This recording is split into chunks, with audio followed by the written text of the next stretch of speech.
Well, still on the global scene, we see Nepal's Prime Minister Khadga Prasad Oli resigned today, Tuesday, after days of violent protests triggered by a government's ban on social media platforms, which quickly expanded into wider anger over corruption and political privilege. The demonstrations, led largely by young people, intensified after police opened fire on crowds in Kathmandu on Monday, killing 19.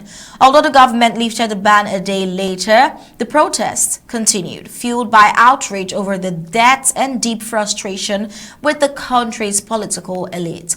Tens of thousands of demonstrators stormed government buildings, set offices ablaze, and attacked the homes of senior officials, including the president, prime minister, and foreign minister.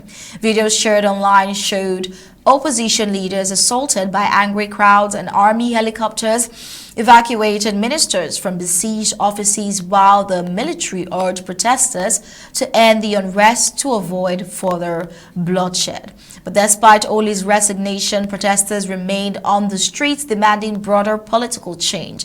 The president accepted his resignation and appointed him to lead a caretaker administration until a new government is formed, though his authority remains uncertain.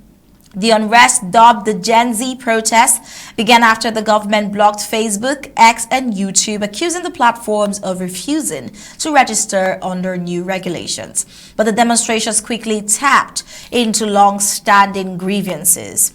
With youth unemployment at nearly 20% and thousands leaving the country daily for jobs abroad, many accuse the ruling elites of corruption and nepotism, pointing to the wealth and privileges of politicians' children. Protesters torched the offices of major political parties and the parliament building, while thick smoke rose from government compounds. The violence underscored a widening crisis of legitimacy for Nepal's leadership, with calls mounting for systemic reforms rather than temporary concessions.